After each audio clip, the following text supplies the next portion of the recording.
Hello and welcome to Global Sanctuary for Elephants podcast, Global Rumblings. Global Sanctuary for Elephants, or GSE for short, is a non-profit organization with a mission to create vast safe spaces for captive elephants where they are able to heal physically and emotionally, often from very traumatic pasts. I'm your host, Nadia Mari, and I'll be taking you to the lush jungle of the Mato Grosso region in central Brazil, home of GSE's initial project, Elephant Sanctuary Brazil. Currently home to 5 female Asian elephants, lovingly referred to as the girls.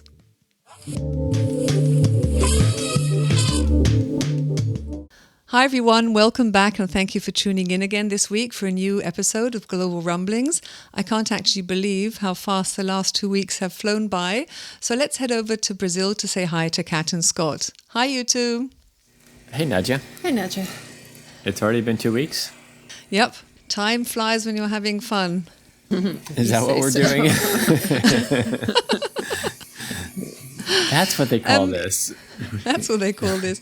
When we chatted previously, or before we started recording, and you said that you've had a thunderstorm or something, but you're out of power. So I can't actually hear the generator. I could hear it in our call, but so that listeners know, the noise underneath is the generator. Let's see if Bob can get it out. But if he can't, then that's what the underlying noise is in today's recording. Yes, another day without power.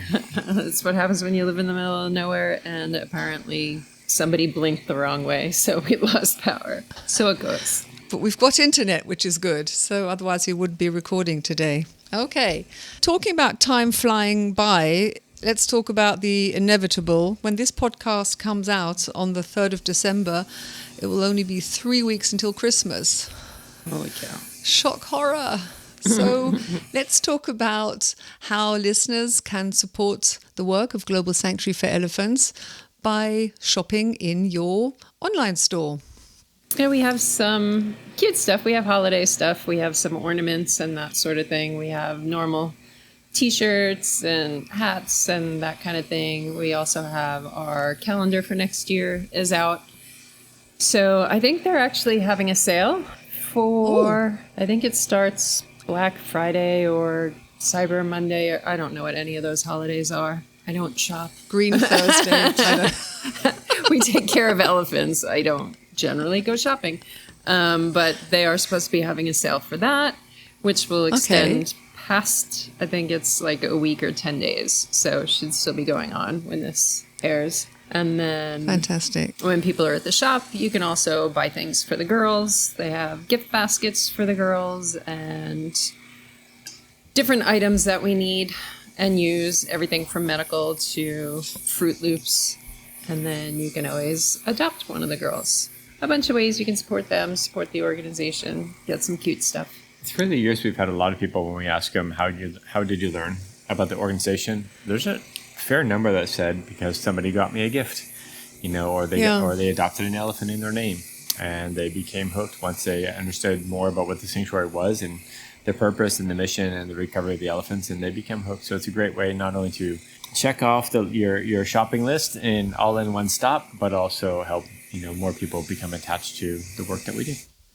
Yeah, it's great. I'm actually an Ellie Guardian, and I really look forward to the monthly emails that supporters get as an Ellie Guardian, and special photos and unique insights to the favorite elephant. So yeah, and what I enjoy the most, it's not a dust collector.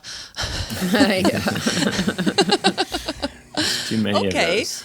Well, that's maybe a perfect way to segue from dust collectors, because I'm still in the middle of tidying up and giving everything to charity and throwing things out. So let's talk about Pocha and Guillermina and them probably having a fantastic, wonderful dust bath after they managed to unload. It took 8 hours.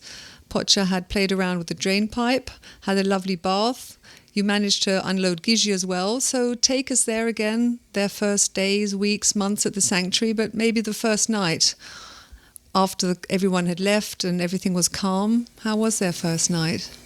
I think everybody passed out, or at least everybody that had been on the relocation, because was it 5 days?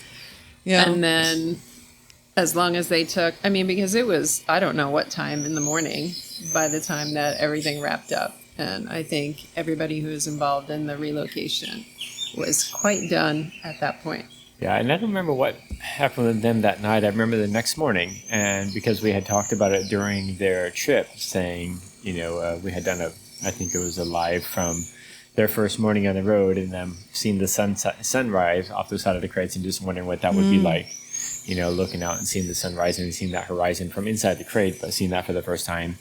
And I remember coming down to the barn, and they were both looking out to the east, early morning hours, and just wondering what's going through their heads.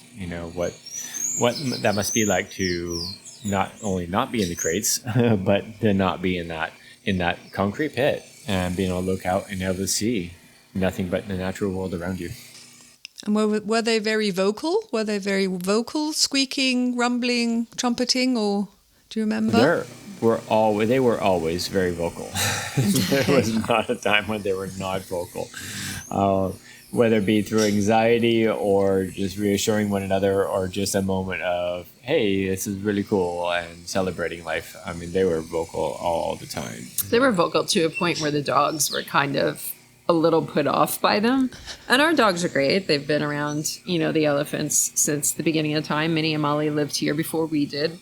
So they've seen every elephant arrival, and they've been around all of them. And they're respectful. They keep their space. The elephant space is theirs. The dog space is theirs. But, they do go down to the barn in the morning, and they usually are relatively close. And I remember them giving them like sideways glances and like walking away and going a little bit further up the hill because they were like, I don't know what's wrong with these two, but we're going to go somewhere else. But they also had a pretty big energy too. For sure. They were still, trying to figure it out, and Geisha with all of that energy that she had and trying to process it all and, trying to decide what's next, and anxiety, definitely nerves and anxiety for those first few days and a little bit of discomfort. I think especially for Geisha. One thing that supporters do like to know, which is the first elephants that they met. And I remember we did talk about it in, I think it was the podcast on Lady, that Lady was actually the first elephant that went up to them, if I remember rightly, because she was quite surprised that they weren't paying attention to her, which is because Pocha and Guillermina were used to, as they were in the pit, looking down and not ahead of them. So maybe you can recall that story. Yeah, it took them days to leave the barn. Yeah. There was a whole Gishi finally walking out backwards after she was ready, after not letting her mom out, who was ready before she was. And yeah, Gishi just had that very dominant over her mom. Her mom was only allowed to do what she wanted her to do. And that came from, Mendoza. It's just how she spent the first 23 years of her life. And they had access to yard 2 and 3, and Lady had come in down yard 1 and clearly knew that somebody was doing something and somebody was somewhere that was different. And she kind of hung out at the back of yard 1 for a little while, smelling and just looking around. And we think just because there was no response on the side of Pocha and Gigi that she ended up coming closer.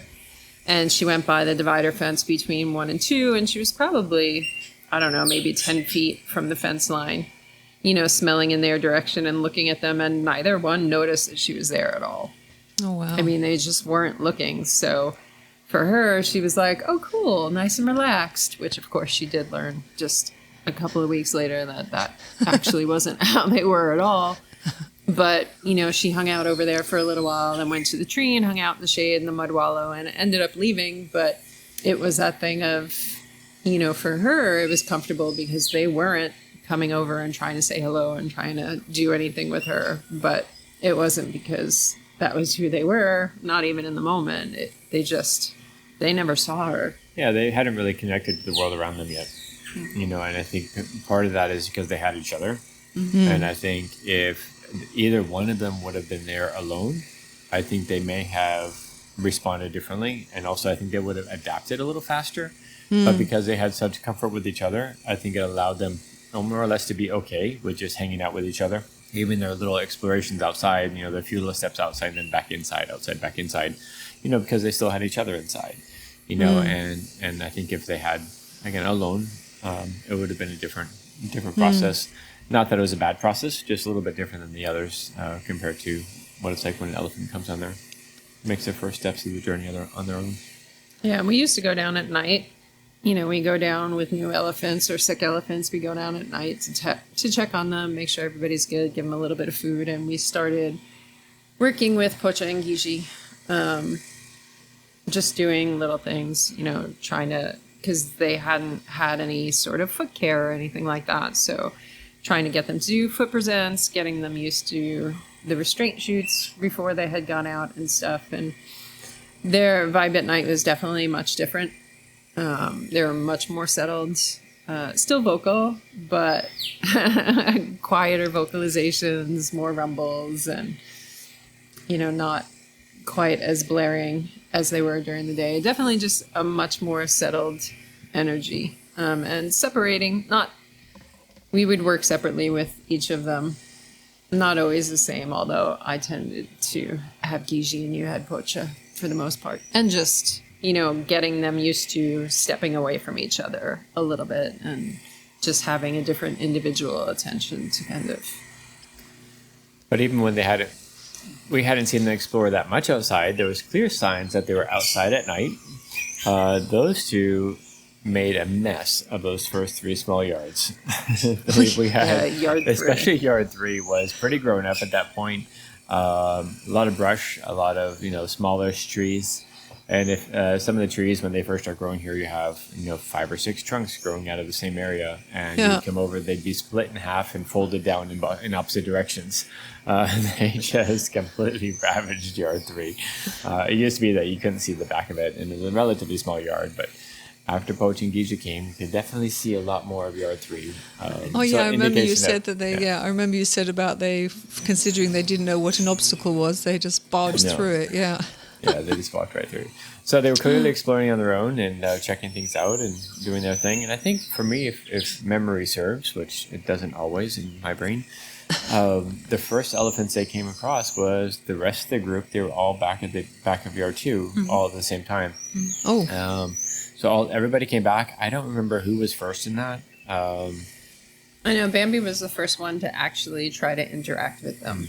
And then Hannah was further down the fence line, and she ended up dealing more with Pocha. Pocha, who was letting Gigi kind of do her thing with everybody and kind of had walked not off a little bit, but just further down. And that's where Hannah ended up being further down the fence line. And at that point in their cycle, they were still doing they do a little route, they do a little circle, or they do an exploration, and just for a few minutes, and then they come back to the barn. Oh, okay. And it's almost like having a touch base, like home base for a minute. They come back to the home base, and then you go back again. So just when the other elephants started coming over, Pocha and Guillermina said hi for a second, then they went back to the barn. Oh. Then they came back again, and then they went back to the barn. They came back again and went back to the barn because they were still in that cycle of, can't be away from home for too long. Mm-hmm. Oh. And it was interesting to watch because it's like you see this interaction that is so sweet and tender and really nice, and everyone seems really chill. And it's like, gotta go home, run back to the barn. It's like, see you later, bye. Yeah, it's like, okay, that was weird. And then they come back a few minutes later and pick up where they left off. But I remember Pocha being sideways to the fence and somebody touching on her. And Gigi was a little more insecure at that moment. But so yeah, I don't know that it wasn't like like we've seen before, where one individual elephant comes over and has a solid interaction with them. It was pretty much everybody, except for Lady. Yeah. It must have been quite a shock for Gigi because apart from her mother and her father Tammy, she had never really seen. Well, she had never seen other elephants. Pocha, we don't know about her history, but we can assume that she had met more than other elephants, or more than Tammy. So it must have been a shock for Gigi suddenly to see more of her species. It's a lot. Clearly it was a lot for her, and. When we talk to more people saying that in zoos specifically, they're not going to know how to adapt. It's going to be so stressful. It's going to cause so much anxiety. It's too much on them. It is sometimes a little bit stressful, but would you say it's too much? Not at all. But it is It's a big change for an elephant that was in a concrete pit for 23 years and never seen another elephant, but it's really remarkable at the same time. I mean, look, everybody has to bring everybody. If your child goes to any sort of public school, there is always that first day of kindergarten.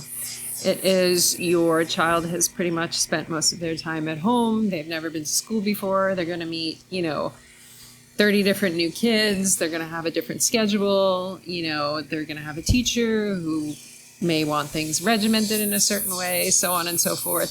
So is there a little stress in that? Yes. There's probably more stress for the parent than for the child, but there is a level of stress. But that's not a level of stress that you avoid just because it's a little bit of stress. You don't lock your child away forever because you don't want them to be stressed the first day of school. And it's the same thing. You don't, deny giving them that opportunity and a chance at sanctuary just because you're concerned that they're going to be a little stressed. Yes, they may be a little stressed, although some don't seem to have been stressed at all when they get here. But it's never this huge level of stress where, there's Not at all. any real negative association with it. It's just that same level of stress that we all go through at multiple points in our life. And Giza certainly had a more extreme background and history than most elephants in terms of confinement, isolation. Born in captivity, never saw anybody else aside from mom and dad. To have this open space and exploration, different sights, different sounds, different bugs, different animals, and new elephants. But it was really remarkable to see how quickly they adapted given all of that and how much they settled in. And at that point forward, it was just kind of the same thing of going out and exploring, coming back home. Just the explorations took a little longer, and going back home was a little bit further away. Yeah, I mean, I remember the first time they stayed out at night because, of course, we go to check on them expecting to be able to find them. We can't find them. We're like, okay, where'd they go? And they ended up, it actually took us a little while to find them, although you followed the trail of broken trees. And Gretel. They were, oh my God, they were running around in the creek bed in yard 4, and we heard them before we saw them, because again, you follow the sound of breaking trees. And they're very funny. They were so curious. There was so much that had been so limited. So it's not like, once they got the courage to move away, they definitely wanted to see things. But they were very funny because, of course, then you have to be concerned. There's a lot of areas that are easy to get out of the creek, but we're like, do you know how to get out? Are you playing in there and happy, or are you concerned and think you're stuck? Trying to analyze it from not being right there and only being able to see and hear so much. So we took the 4-wheeler on the backside of 4 to the area that is so easy to cross. We do it with a 4-wheeler and a dump wagon, full of poop. So we go over there just so they can see, if they don't know, which, I mean, they probably did, where the easiest place to leave was. And of course, they just left on their own up some steep embankment on the other side, going in the other direction. They were like, we don't need you. See you later. Bye. But they were great that way. Sometimes it took a little bit to get them going, but once they got going, they're a little ungraceful sometimes.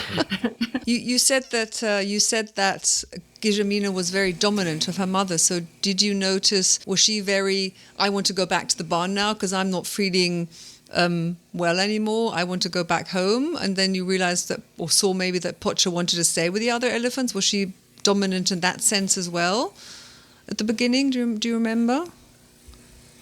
I think some of that for me, if I recall, was that Pocha actually wanted to go back more than Giza did sometimes. Giza would do her circles, and that was interesting to watch because, we talk about stereotypical actions, and with Giza, she didn't bob her head or sway. She would do circles, or she did figure eights down in Mendoza. And when she explored, the smaller yards, she would actually just do larger and then larger and then larger circles.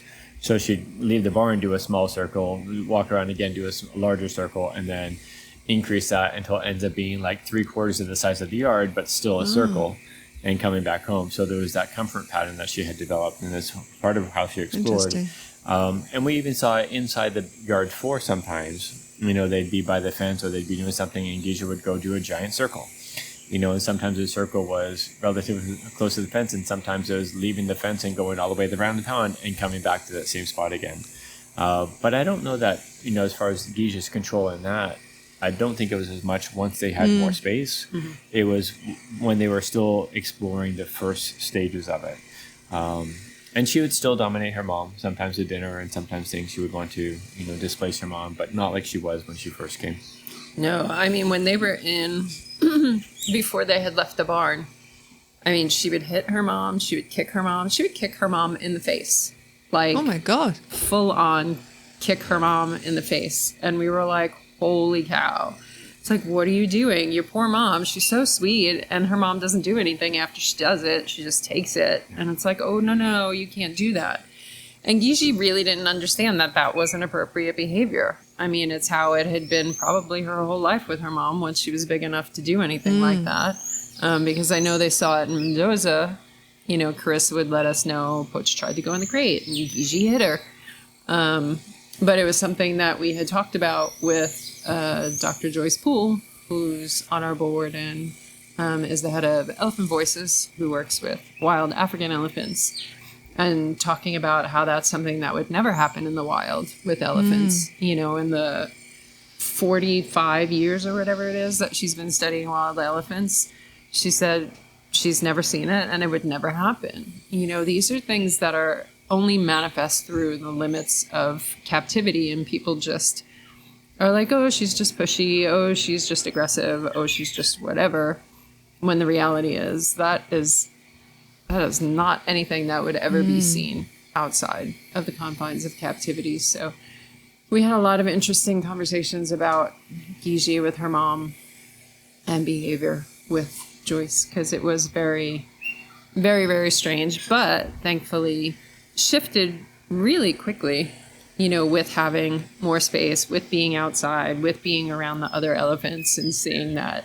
hey, nobody else out here is kicking anybody or hitting anybody when they want something, that everybody else communicates in a different way, and becoming part of that. And so her dominance towards her mom decreased quickly in many different ways. But that dominance, and I know we're running out of time, but that we can jump into this more next time, because it's actually really interesting to observe with her, is that dominance was all about her, the one thing she could control in her life. And when you have a life where you can't control anything, you can't fix it, you can't make it any better, so she could control that in her life. And in some ways, maybe it was the only thing that Pocha could give her daughter. Yeah, it was a very strange dynamic. But we were happy that the longer they were here, and it started to shift so quickly, that the more that changed and the less we would see her beating up her poor mom. But it also draws attention to the fact of what you just said, that these behaviors are only seen in captivity, because these small unnatural spaces just bring out behaviors that, as you said, Dr. Joyce Poole has never seen in 45 years of her observing wild elephants. So it's just the unnatural spaces, this confinement that humans put elephants into because we want to see them in circuses or we want to see them in zoos, would just bring out these totally abnormal behaviors, this aggressive behavior. But kicking somebody in the face or an elephant in the face, that is quite shocking. Yeah, and the thing is, the other thing in the wild is you have not just a mom, but you have a bunch of allo mothers. You have a grandmother. You have all of these elephants that have raised babies for generations that all help the mother raise their child. Yeah. And you bet that they are put in their place so quickly when there is any sort of questionable behavior. And it's not super aggressive. It never has to be, because it doesn't get to the point where that's the response that's needed. It's with elephants, it's often gentle guidance, but it is her being all alone, not having anybody to support her and how she's raising her calf, and the limits of space and stimulation and Gigi essentially being able to do anything except for stand right next to her mom. Yeah, and in the wild you have very, very complex social groups, which we know. And in captivity, you have one. Yeah. Just captivity deprives them of everything of what they're supposed to be, including those very critically important life lessons of what it means to be a social group. Yeah. Okay. Well, thanks for your time. That was super interesting. We are running out of time, so we've got a lot of topics to talk about in our next recording. I hope power comes back. That the peace and tranquility before 2 weeks comes, hopefully. Well, as long as we've got internet, but yes, so you can enjoy the peace and tranquility of Sanctuary and not having the generator right next to your ear all the time. Well, at least in your house. Take a hot shower. Yeah. Because the showers don't really play nice with the generators. So. Of course, yeah. And now that it's rain season, it's a little bit cool. It's not quite as hot as it is during the during dry season, where a cold shower is quite welcome. Yeah. I don't know if we can do laundry either. I don't think the washing machine likes the generator either. Oh dear. Okay, so I definitely hope you get power back. As long as the gas cooker is working and there's a great lunch and great dinner, that's okay, I suppose. Okay, well, thanks again for your time, and we'll catch up again for our next recording. Take care until then. Thank you, Nadia. Take care. Bye. Bye. As we wrap up this week's episode, a reminder that if you'd like to stay up to date with current events at the Sanctuary, you can do so by following Global Sanctuary for Elephants on their various social media channels. You'll find all the details in the show notes. Thank you so much, and until we meet up in 2 weeks' time, take care.